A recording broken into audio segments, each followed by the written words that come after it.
بسم اللہ الرحمن الرحیم۔ درس نظامی آن لائن اکیڈمی کی طرف سے خوش آمدید۔ سب سے پہلے اس چینل کو سبسکرائب کیجیے اور اس ویڈیو کو لائک کیجیے اور بیل کی بٹن کو دبائے تاکہ مزید ویڈیو حاصل کر سکے، اور اس ویڈیو کو زیادہ سے زیادہ شیئر کیجیے تاکہ اور لوگوں کو بھی فائدہ حاصل ہو سکے۔ سنو بھائی، کل مسئلہ گزر چکا ہے کہ احتکار مکروہ ہے، لیکن احتکار مطلقاً مکروہ نہیں ہے۔ میں نے کہا تھا کہ شہر یا شہر کی دیہات سے میں غلہ خریدوں، اس کو ذخیرہ اندوزی کرنا منع ہے۔ اور اگر میں نے اپنی زمین میں غلہ اگایا، یعنی یا میں نے دور شہر کراچی سے گندم منگائی، تو اس کو ذخیرہ اندوزی کرنے میں حرج نہیں ہے، کیونکہ اہل شہر کا حق اس دونوں گندموں سے وابستہ نہیں ہے۔ پہلی گندم میری زمین کی ہے اور دوسری گندم کراچی کے ہے، جس کے ساتھ اس شہر کے باشندوں کا حق متعلق نہیں ہے۔ تو اگر انسان اپنی زمین میں گندم اگا کر ذخیرہ کرے یا دور شہر سے گندم منگا کر ذخیرہ کرے تو یہ منع نہیں ہے، کیونکہ اہل شہر کا حق ان دونوں کے وابستہ۔ ومن احتکرا، جو ذخیرہ بنا لے، غلۃ زیعتہ، پیداوار غلہ اپنی زمین کی، او ما جلبہ من بلد آخر، او یا وہ غلہ ذخیرہ بنا لے جو اس نے لایا ہو دور شہر سے، فلیس بمحتکر، یہ ذخیرہ اندوزی نہیں ہے۔ اما الاول، اپنی زمین کی گندم ذخیرہ اندوزی کیوں نہیں ہے؟ کیونکہ وہ خالص حق مالک کا ہے، متعلق نہیں ہے اس کے ساتھ حق عوام کا۔ الا ترینا، تم نہیں دیکھتے، ان لہ الا یزرع، صاحب عرض کا یہ حق ہے کہ زمین میں کاش ہی نہ کرے، تو جب کاش نہ کرنے کی اجازت ہے تو غلہ روکنے کی بھی اجازت ہے۔ وَكَذَلِكَ لَهُ أَلَّا يَبِيعَ، نو اسی طرح اس کا حق ہے کہ غلہ اگا کر اس کو بیچے نہ۔ وَأَمَّا الثَّانِي، اور ارچی دور شہر کا غلہ ہے، اس کی ذخیرہ اندوزی جائز ہے۔ یہ جو متن میں مذکور ہے یہ امام صاحب کا قول ہے، کیونکہ حق عام شہریوں کا انما یتعلق بما، یہ متعلق ہے اس غلے کے ساتھ جمع فی مصر، جو مصر میں ہو، وجلب الی فنائها، یا شہر کی دیہات میں ہو۔ امام یوسف کہتے ہیں یکرا، کراچی کی گندم کے ذخیرہ اندوزی یہ بھی مکروہ ہے لاطلاق ما روینا، کیونکہ حدیث مطلق ہے۔ اور امام محمد کہتے ہیں کل ما، ہر وہ دیہات یجلم منہ الی مصر، جہاں سے سبزیاں لائی جاتی ہے مصر میں غالب میں، وہ بمنزلہ پناہ مصر کے ہیں، حرام ہے احتکار اس کے غلے میں، کیونکہ متعلق ہے حق عام شہریوں کا اس کے ساتھ۔ بخلاف اس کے کہ شہر بعید ہو جیسے کراچی، لم تجر العادت ہو، لوگوں کی عادت جاری نہیں ہے بالحمل منہ، کہ وہاں سے گندم اٹھا کے لائے، اس کا ذخیرہ جائز ہے، کیونکہ ایسی گندم کے ساتھ متعلق نہیں ہے حق عام شہریوں۔ اب آج کل آٹا مہنگا بلکہ ناپید، تو مشرف کو اجازت ہے کہ آٹے کی قیمت مقرر کرے کہ 20 روپے کلو سے زیادہ نہ بیچے؟ تو کہتے ہیں بادشاہ کو یہ حق نہیں ہے، یہ قیمت بڑھانا گھٹانا کس کا کام ہے؟ اللہ کا کام ہے، اس لیے بادشاہ وقت قیمت میں مداخلت نہ کرے۔ اگر بادشاہ ضرورت محسوس کرے کہ لوگ 10 کی چیز 100 روپے پہ فروخت کرتے ہیں، تو اس صورت میں ضرر عامہ کو دفع کرنے کے لیے وہ قیمت مقرر کر سکتے۔ ولا ينبغي للسلطان، مناسب نہیں ہے بادشاہ کے لیے ان يسعر على الناس، کہ لوگوں کی چیزوں کی قیمت مقرر کرے، لقول علیہ الصلوۃ والسلام، حضور کا فرمان ہے لا تسعروا، اے بادشاہوں تم قیمت نہ مقرر کرو، فإن اللہ هو المسعر القابض الباسط الرازق، اللہ تعالیٰ نرخ مقرر کرتا ہے، رزق تنگ کرتا ہے، وسیع کرتا ہے، رزق دیتا ہے۔ ولأن، دوسری بات یہ کہ سمن دینا لینا یہ متعاقدین کا کام ہے، تو متعاقدین جتنی پر راضی ہو اتنی سمن مقرر کرے، بادشاہ کون ہے بیچ میں ٹانگ اڑانے والا؟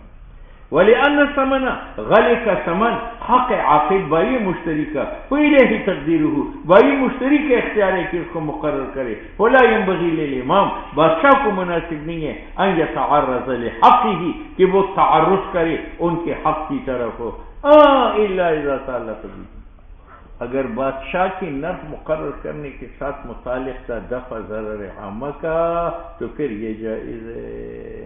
یہ کیا ہے؟ بس. اب قاضی کو رپورٹ پیش کی گئی کہ پیر بگاڑا کے گھر گندم ہے، اس نے ذخیرہ بنایا ہے، بیچا نہیں ہے، تو قاضی اس کو کہے گا بیچو، پھر کہے گا بیچو، پھر کہے گا بیچو. اگر نہ بیچے تو اس کو جیل میں ڈال دیں. وَإِذَا رُفِعَ إِلَى الْقَاضِي، جب قاضی کے سامنے پیش ہو جائے هذا الامر، پیر بگاڑا کیسے احتکار اس نے سارا سامان جمع کر رکھا ہے، یأمر المحتکر، وہ حکم دے گا پیر بگاڑے کو ببيع ما فضل من قوته وقوت اهله، کہ تم بیچو وہ غلہ جو زائد ہے تمہاری خوراک سے، تمہارے اہل کے خوراک سے. علی اعتبار الساعة، کتنی چھوڑے؟ کہتے ہیں کہ 10 بیٹے ہو تو 10 من چھوڑی، 20 بیٹے ہو تو 20 من چھوڑے اور بقایا کو بیچے. وَيَنْهَاهُ عَنِ الْاحْتِكَارِ، اور آئندہ پیر بگاڑا کو احتکار سے منع کرے گا. وَإِنْ رُفِعَ إِلَيْهِ مَرَّةً أُخْرَى، اگر قاضی کو دوبارہ اطلاع ملی کہ پیر پھر ذخیرہ اندوزی کرتا ہے، حَبَسَهُ، تو قاضی پیر بگاڑا کو قید میں ڈالے گا. وَعَزَّرَهُ، اور اس کو سزا دے گا. کتنی سزا؟ عَلَى مَا يَرَى زَجْرًا لَهُ، جتنا سمجھے کہ یہ اس کے لیے زجر اور ڈانٹ ہے. دفعاً لضرر عن الناس، اور لوگوں سے ضرر دفع کرے. اب تجار نے دیکھا کہ اجناس بازار میں ختم ہے، کم ہے، تو وہ 10 روپے کی چیز 100 روپے پر فروخت کرتا ہے. تو اب بادشاہ کو مداخلت کرنے کا حق ہے کہ وہ روک تھام کرے اور لوگوں کو کہے کہ 10 سے زیادہ مت بیچو. فَإِنْ كَانَ أَرْبَابُ الطَّعَامِ، اگر تجار جو ہے يَتَحَكَّمُونَ ظلم کرتے تھے، وَيَتَعَدُّونَ عَنِ الْقِيمَةِ، اور قیمت سے زیادہ وصول کرتے تھے، تعدیاً فاحشاً، بہت زیادہ. وَعَجَزَ الْقَاضِي، اور بادشاہ عاجز تھا عن صيانة حقوق المسلمین، کہ مسلمانوں کے حقوق کی حفاظت کرے. إِلَّا بِالتَّسْعِيرِ، نرخ مقرر کرنے کے ساتھ کنٹرول کر سکتا ہے، تو اس وقت گناہ نہیں ہے. بِمَشْوَرَةٍ مِّنْ أَهْلِ الرَّأْيِ وَالْبَصِيرَةِ، کہ بادشاہ جو ہے اہل رائے و بصیرت سے مشورہ لے لے. فَإِذَا فَعَلَ ذَلِكَ، چلو بادشاہ نے نرخ مقرر کیا کہ پیر بگاڑا گندم 10 روپے من سے زائد نہیں فروخت کر سکتا، پھر بھی پیر بگاڑا نے 12 فروخت کیا، تو یہ بیع جائز ہے یا نہیں؟ کہتے جائز ہے. بادشاہ کوئی خدا تو نہیں ہے کہ اس کے حکم خلاف ورزی باطل ہے، نہیں، جائز. فَإِذَا فَعَلَ ذَلِكَ، بادشاہ نے نرخ مقرر کیا. وَتَعَدَّى رَجُلٌ، اور پیر بگاڑا نے زیادت کی اس نرخ پر. وَبَاعَ بِأَكْثَرَ مِنْهُ، نُعَجَازُهُ الْقَاضِي، قاضی اس بیع کو نافذ کرے گا. اور یہ ظاہر ہے عند ابی حنیفہ. کیوں؟ اس لیے کہ پیر بگاڑا حر ہے اور حر پر بندش نہیں ہے. لِأَنَّهُ لَا يَرَى الْحِجْرَ لِلْحُرِّ، کیونکہ امام سے بندش نہیں مانتا. کس کے اوپر؟ حر پر. اور پیر بگاڑا حر ہے اگر اوپر نقطہ نہ ہو.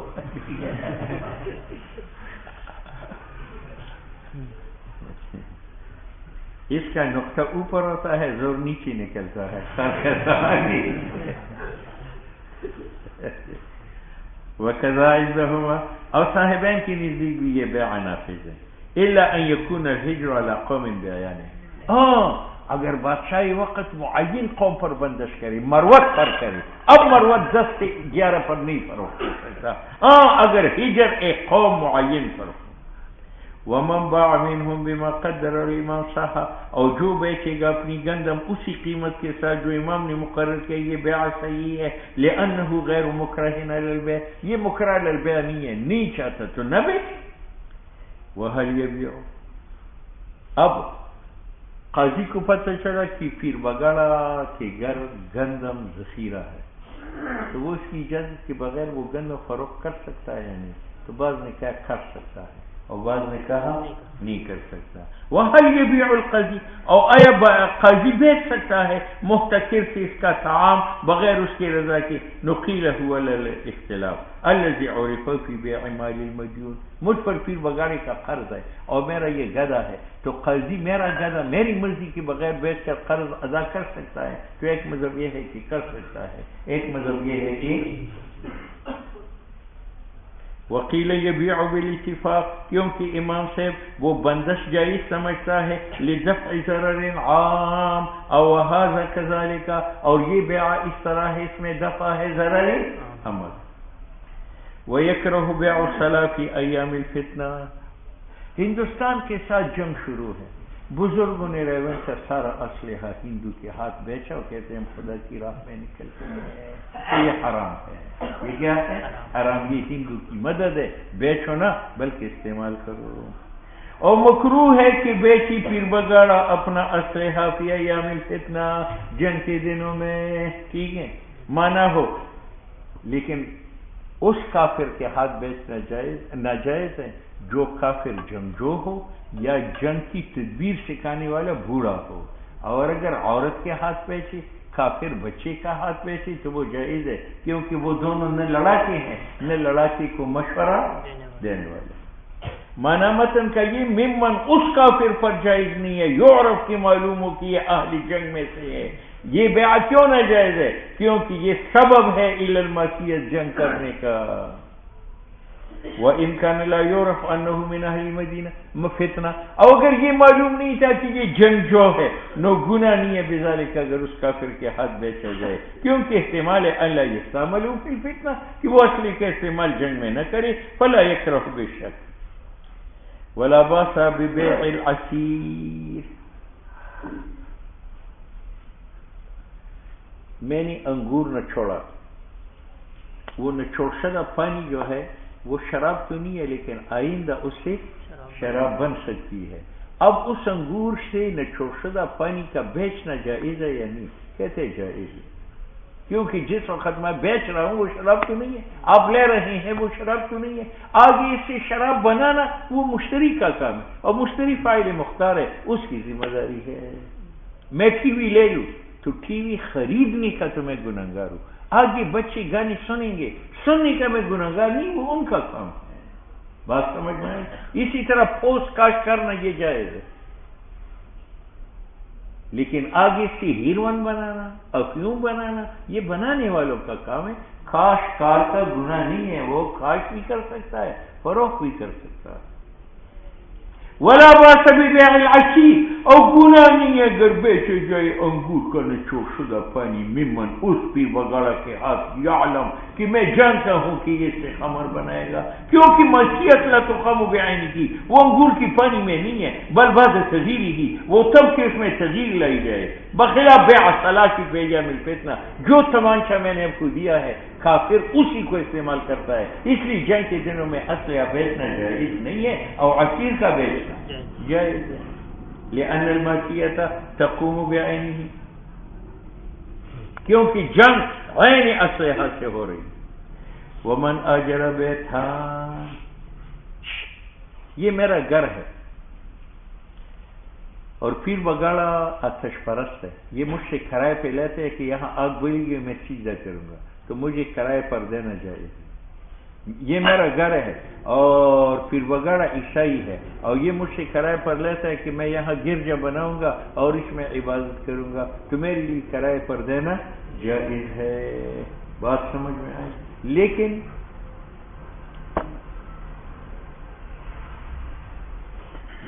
شہروں میں نہیں دے سکتا، دیہات میں دے سکتا جی، اور ہدایت کہتے ہیں کہ شہروں میں بھی ناجائز ہے، دیہات میں بھی ناجائز ہے، کیونکہ ہمارے افغانستان میں شہروں سے زیادہ دیہات کے اندر ہے، تو جس طرح شہروں میں علامتی کفر ظاہر کرنا ناجائز ہے تو دیہات میں بھی ناجائز ہے۔ ومن اجر بیتا، ایک آدمی اپنا مکان کرائے پر دیتا ہے، لیتخذ فیہ بیت النار، تاکہ اس میں آتش پرستی ہو، او کنیسہ او بیعہ، یا گرجا اور یہود کا عبادت خانہ ہو، یا اس میں شراب کی دکان کھول دی جائے، فلا باس بہ، ھذا عند بابا جی۔ وقال صاحبین کہتے ہیں لا ينبغي ان یکریہ، مناسب نہیں ہے کہ انسان مکان کرائے پر دے دے، لشیء من ذالک، آتش پرستی اور کنیسہ بیعہ اور خبر کی دکان کے لیے، کیونکہ یہ مدد ہے علی المعصیت۔ بابا جی کہتے ہیں کہ اجارت تردو واقع ہوتا ہے علی منفعت البیت، بیت کی سکونت پر. یہی وجہ ہے کہ اجرت واجب ہے بمجرد تسلیم، کہ مکان مالک تسلیم کرے اس کے لیے کرایہ واجب ہوتا ہے. اولا معصیت بھی مکان دینے میں گناہ نہیں ہے. معصیت تو بے فعل مستاجر کے فعل سے ہیں، جو وہاں سیدھا کرتا ہے آتش کو یا کنیسہ بنا دیتا ہے اور وہ مختار ہے. فقطع نسبته، تو معصیت کی نسبت منقطع ہو گئی عن ہو مالک دار سے. انما قیدہ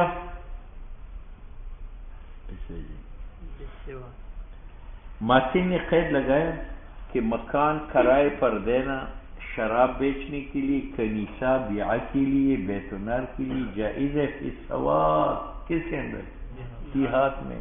معلوم ہوا کہ شہروں میں دینا جائز ہے، اور صاحب ہدایت کہتے ہیں ہمارے افغانستان کی دیہات میں بھی ناجائز ہے، کیونکہ دیہات میں جو دین ہے شہروں میں وہ دین نہیں.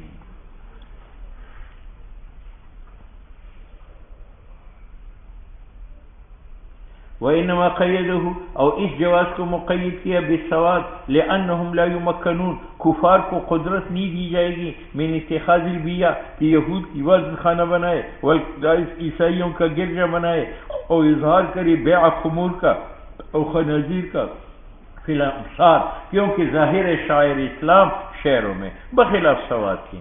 قالوا فقہا کہتے ہیں کہ ھذا، یہ متن یہ سواد کوفہ کے بارے میں ہے، کیونکہ غالب اہل سواد کوفہ وہ اہل ذمہ تھے تو وہاں یہ چیزیں جائز تھی.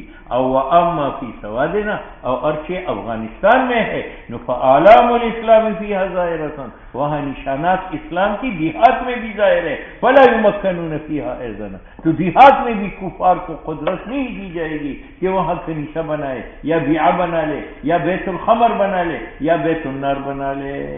وہو الاصح.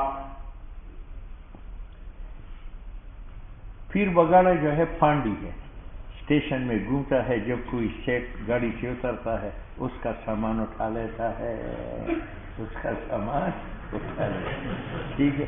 اب مولوی صاحب یہ اسٹیشن پر پھر رہا تھا تو وہاں سے جو ہے ایک ہندو اتر گیا گاڑی سے، اور اس کے ہاتھ میں شراب کا مٹکا تھا. پیر بگاڑا نے کاندھے پر رکھا کہ 10 روپے دو میں گھر تک پہنچاؤں گا. تو پیر بگاڑا کے لیے یہ شراب کا اٹھانا جائز ہے یا نہیں؟ کہتے بالکل جائز ہے. ٹھیک ہے. گناہ تو پینے میں ہے، اور اس نے پیا تو نہیں ہے، پینا تو ہندو کا کام ہے، وہ فائدہ مختار ہے، وہ جانے اس کا گناہ جانے. ٹھیک ہے. ومن، وہ پیر بگاڑا، حملہ جو اٹھاتا ہے عظیمی ہندو کے لیے شراب، فإنه يطيب له الأجر، اس کے لیے اجرت لینی جائز ہے عند بابا جی. وقال، اور جوانوں نے کہا یکرہ له ذلك لأنه، شراب اٹھانا یہ مدد ہے ہندو کا معصیت میں، اور ثابت ہے کہ نبی علیہ السلام نے لعنت بھیجی ہے شراب کے بارے میں 10 آدمیوں پر، حاملہا، پیر بگاڑے پر بھی جو اٹھانے والا ہے، والمحمول الیہ، جس کے لیے اٹھائی گئی. بابا جی نے کہا اٹھانا جائز ہے، معصیت فی شرب ہے، شراب پینے میں ہے، اور پینا وہ فعل ہے فاعل مختار کا جو ہندو ہے. کسی نے کہا جب اس نے اٹھایا وہ پی گا، کہتے شرب نہیں ہے لوازم حمل سے، ولا یقتد بھی، ہو سکتا ہے وہ آگے بیچ. اور وہ جو حدیث میں آیا ہے کہ لعنت ہے حامل پر، وہ محمول ہے علی الحمل المقرون بقصد المعصیہ،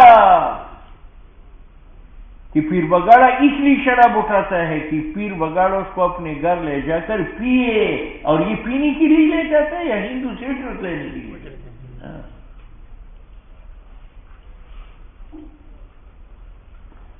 ایک مکہ مکرمہ کی زمین ہے، ایک مکہ مکرمہ کی عمارات ہے. زمین بیچنا مکروہ، مکان عمارت بیچنا صاحبین کے نزدیک مکروہ ہے، امام صاحب کے نزدیک جائز ہے. ولا باس، گناہ نہیں ہے اگر بیچ دیا جائے عمارت بیوت مکے کا. ہاں مکروہ ہے بیع عرضے کا. وہذا عند بابا جی. وقال صاحبین نے کہا لا باس ببیع عرضها اذن، گناہ نہیں ہے اگر اس کی زمین بیچی جائے. اذن، جس طرح مکان بیچنے میں گناہ نہیں ہے تو زمین بیچنے میں بھی گناہ نہیں ہے. امام صاحب کی بھی ایک روایت ہے، لأنها مملوکۃ، کیونکہ ارض مکہ لوگوں کا مملوک ہے، اور مملوک کی بیع جائز ہے. لہم صاحبین کی دلیل،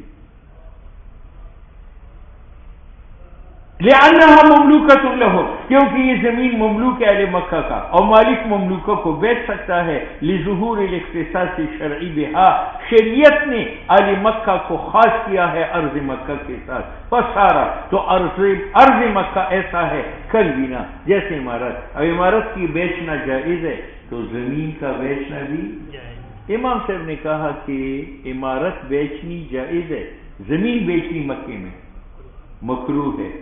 یہ ابی حنیفہ قول علیہ الصلوۃ والسلام الا ان مکہ حرام لا تباع رباعها ولا تورث، حضور نے فرمایا خبردار مکہ حرام قابل احترام ہے، نہ بیچی جائے رباعها اس کی زمین، ولا تورث اور نہ میراث میں دی جائے۔ ٹھیک ہے۔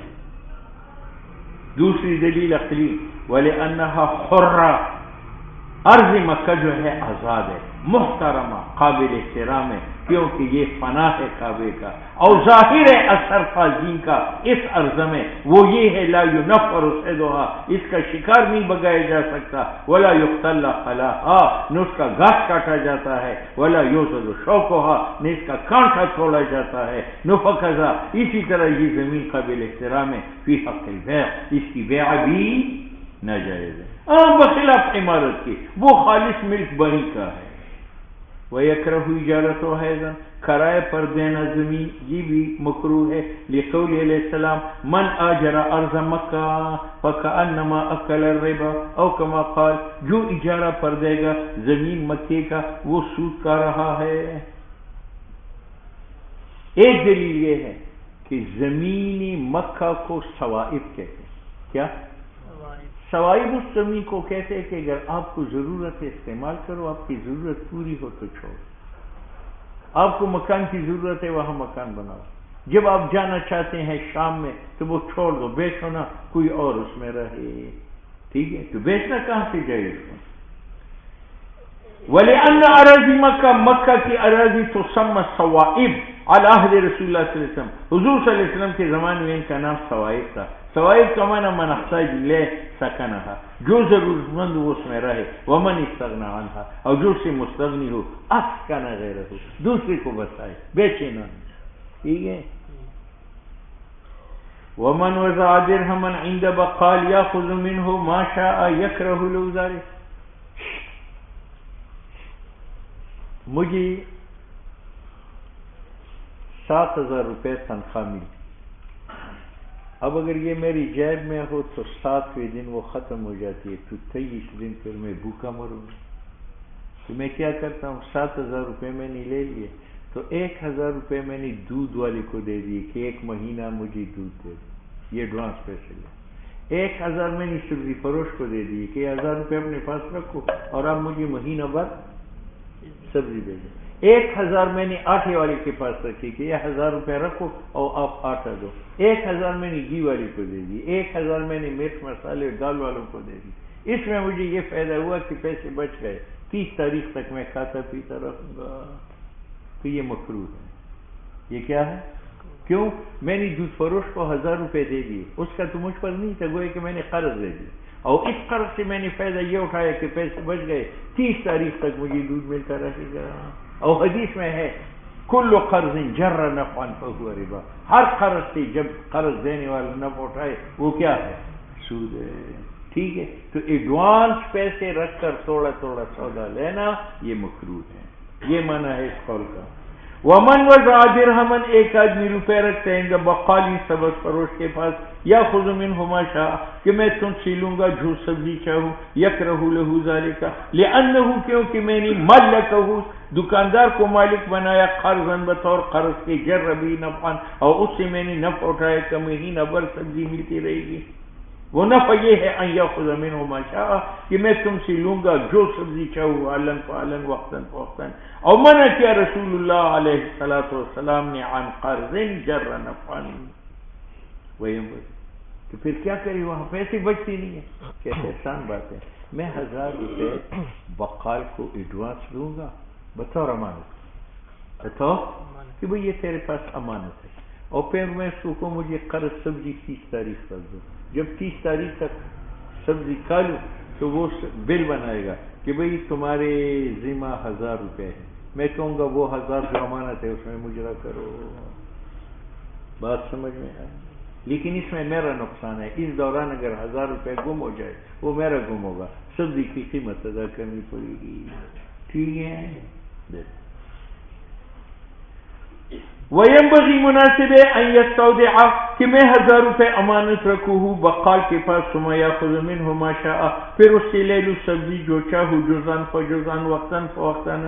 اس صورت میں یہ امانت ہے، قرض نہیں ہے. حتی لو ہلکا اگر وہ 1000 روپے ہلاک ہو جائے، نو لا شیء علی الاخذ اخذ پر کچھ بھی نہیں ہے، یعنی بقال پر مجھے قیمت ادا کرنی پڑے گی. سنتے ہو؟ ہاں. شیخ القرآن تفسیر بیان کرتا، طالب علم بین السطور وہ تفسیری نکات لکھتے ہیں کہ یہ جائز ہے یا نہیں ہے، تو کہتے ہیں یہ مکروہ ہے. یہ مکروہ کیوں؟ اس صورت میں انسان ذہن پر اعتماد نہیں کرتا، وہ لکھی ہوئی پر اعتماد کرتا ہے، تو قرآن ذہن سے نکل رہا ہے، لہذا یہ مکروہ ہے.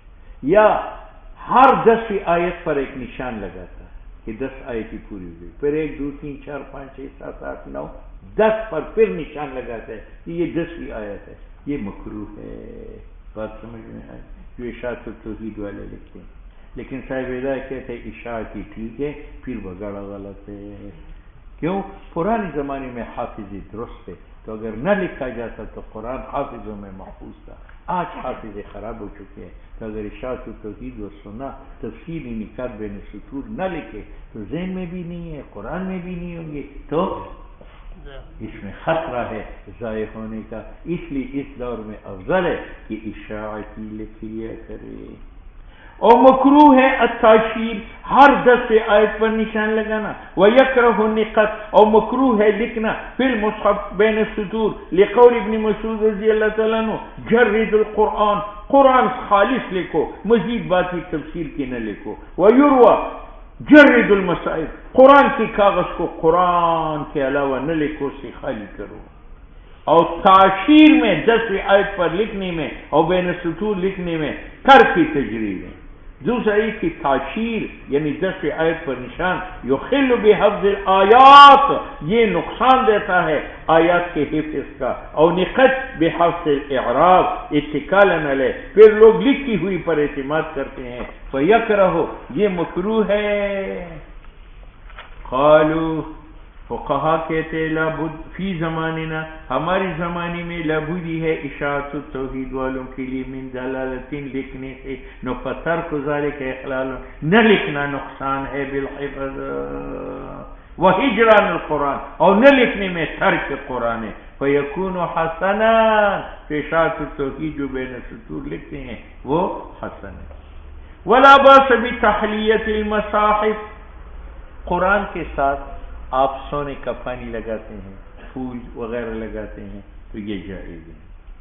اور گناہ نہیں ہے قرآن کی مزین کرنے کے ساتھ، کیونکہ اس میں قرآن کی تعظیم ہے. وسارہ یہ ایسا ہے کہ نقش المسجد و تزینی بما الذهب جس طرح مسجد کی دیوار پر نقش و نگار کرتے ہیں اس کو مزین کرتے ہیں ما الذهب کے ساتھ. وقد ذکرناه من قبل ولا باس ولا. امام مالک کا مذہب یہ ہے کہ غیر مسلم کسی مسجد میں داخل نہیں ہو سکتا. امام شافعی رحمہ اللہ کا مذہب ہے کہ غیر مسلم بیت اللہ میں داخل نہیں ہو سکتا، باقی تمام مساجد میں داخل ہو سکتا. بابا جی کا مذہب یہ ہے کہ کافر ہر مسجد میں داخل ہو سکتا ہے، یہاں تک مسجد حرام مسجد نبوی میں بھی داخل ہو سکتا ہے. تو امام شافعی رحمہ اللہ کا مذہب یہ ہوا کہ تمام مساجد میں کافر کا داخلہ جائز ہے، صرف مسجد حرام میں نہ جائے. امام مالک فرماتے تمام مساجد میں حرام ہے. امام ابو حنیفہ فرماتے تمام مساجد میں کافر کا داخلہ جائز ہے، یہاں تک کہ مسجد حرام میں بھی جائز ہے. ولا باس گناہ نہیں ہے بے ان يدخل اہل الذمہ کہ اہل ذمہ داخل ہو جائے مسجد حرام میں. اور شاہ صاحب نے فرمایا کہ مکروہ ہے، اور امام مالک نے فرمایا مکروہ ہے ہر مسجد میں. امام شافعی کی دلیل بیت اللہ مسجد حرام میں داخلہ ممنوع ہے. اللہ کے ارشاد ہے انما المشرکون نجس مشرکین نجس ہے. فلا يقرب المسجد الحرام وہ مسجد حرام میں داخل نہ ہو بعد عامهم هذا فتح مکہ کے بعد. ٹھیک ہے. دوسری دلیل عقلی کافر لا یخلو عن جنابت، پھر بغالت کی طرح جنابت سے خالی نہیں ہے. لأنه لا یغتسل اغتسالا، وہ ایسا غسل نہیں کرتا یخرج عنہا کہ اس کو جنابت سے نکالے. غرغرہ نہیں ہے، استنشاق نہیں ہے. اول جنوب یجنب المسجد، اور جنوب کو دور رکھا جاتا ہے مسجد سے. وبہذا یحتج مالک، اور یہ امام مالک کی دلیل ہے کہ جب یہ جنابت میں ہے تو جنوب کا صرف بیت اللہ میں داخلہ ممنوع نہیں ہے، تمام مساجد میں. اور تعلیم بھی نجاست عام ہے جو شامل ہے مساجد کلھا. ہمارے نزدیک تمام مساجد میں داخل ہو سکتا ہے، یہاں تک کہ مسجد حرام میں بھی کافر جا سکتا ہے. ولنا مرویہ ان نبی علیہ السلام انزلہ، نبی علیہ السلام نے اجازت دی اور اتار دیا وفد ثقیف کا فی مسجد ہی مسجد نبوی میں، حالانکہ وہ کفار تھے. دوسرا یہ کہ ولی ان الخبث نجاست ان کے عقیدے میں ہے، تو یہ نجاست نظریاتی یہ مؤدی نہیں ہے الی تلویث المسجد کہ مسجد کو ناپاک کرے. اور آیت میں جو آیا ہے لا یقرب المسجد، تو اس سے مراد دخول غلبتاً ہے، یعنی غالب ہو کر داخل نہ ہو جائے، ذلیل ہو کر. اور ایک محمول ہے علی الحضور، کفار کے داخلہ پر استعلاء و استعلاء، تکبر و غلبہ کی صورت میں. یا لا یقرب المسجد الحرام کا معنی یہ کہ پہلے مشرکین ننگا مسجد حرام میں جا کر طواف کرتے تھے، تو اب فرمائے کہ اب ننگا حالت میں وہ نہیں جائے. او طائفین عرات کما كانت عادتهم فی الجاہلیہ. وَيَكْرَهُ استخدام الخصیان، استخدام الخصیان. ایک آدمی خسی ہے، اس کو آپ گھر میں باورچی بناتے ہیں کہ کھانا پکاؤ، تو یہ مکروہ ہے. کیوں؟ باورچی اعلیٰ چیز چوری چھپے کھاتا ہے. تو اگر خسیوں کو باورچی خانے میں نوکر بنانا جائز ہو جائے تو پھر بگاڑا بھی اپنے آپ کو خسی کرے کہ یار کھانا تو مل جائے گا. ٹھیک ہے، تو اور یہ تغییر لخلق اللہ ہے، لہذا خسی سے مطبخ کا کام لینا جائز نہیں ہے. اور مکروہ ہے نوکر بنانا خسی کا. کیوں؟ لأن رغبت، اگر لوگ رغبت کریں ان کے خادم بنانے میں، حس الناس، یہ دوسرے لوگوں کو پیر بگاڑا کو ابارنا ہے، علی ھذا الثنی، کہ تم بھی اپنے آپ کو خسی کرو. او هو مصلۃ محرمۃ، حالانکہ یہ مصلح ہے یعنی تغییر لخلق اللہ ہے. ولا باس باحصاء الحمی بہائم. کیا کہیں؟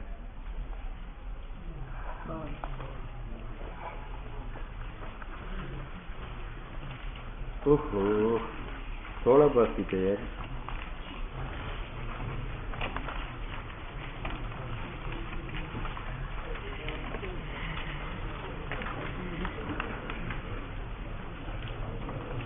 یہ تو احیاء المواد ہے، تو باپ تو نہیں. ہاں یہ چلو بس صرف جمعرات تک چھٹی ہے تاکہ یہ جمعہ والے پہنچ جائیں، پھر انشاءاللہ دوڑائیں.